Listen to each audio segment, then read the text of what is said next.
The performance of fine. They are not fine, but they are so good at fine that people stop checking. And now they've painted themselves into a corner, because admitting they're not fine means explaining why they pretended they were. The performance was supposed to be temporary. It became the whole show. The giver who waits. They give a lot, generously, genuinely, but underneath the giving is something they'd never say out loud. They're hoping the giving is enough to make people stay. It's not manipulation. It's a deal they made with themselves before they knew they were making it. The one who already knows. They've read about this, probably watched a video. They know what approval seeking is. They can name it in other people. And still, when the text goes unanswered, something drops in their chest. Knowing the pattern doesn't dissolve it. That's the part nobody mentions. The rereader. They send the message, then read it back, then read it again. Not to check the spelling, to check if it made them look like too much. The softener. They had a different thing to say. You can almost hear it, the original version. But by the time it reaches you, the edges have been filed down.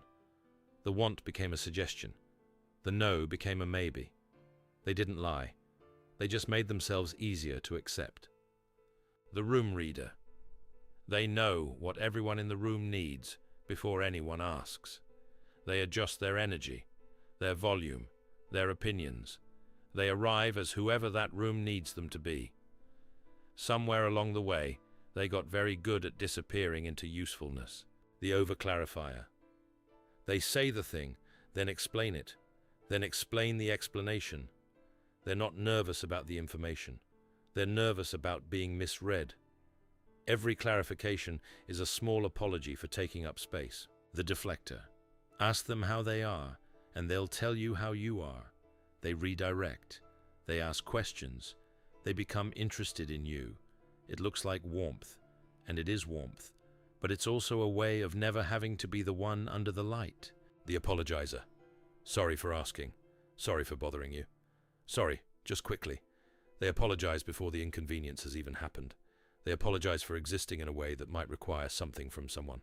The sorry came first. The offense came second. That's the order that tells you everything. The tally keeper. They're not counting, but they're counting. Who checked in, who didn't, who remembered, and who forgot. Not because they're resentful, though sometimes they are, because every data point is evidence about where they stand. You weren't born needing people to like you. You learned it. Somewhere, at some point, someone's approval meant something more than approval. It meant safety. It meant stability. It meant you were going to be okay, and you got good at getting it. So good that you forgot you were doing it. So good that it stopped feeling like a strategy and started feeling like you. But it isn't you. It's what you built to survive something. The thing you built isn't who you are. It's just what you had.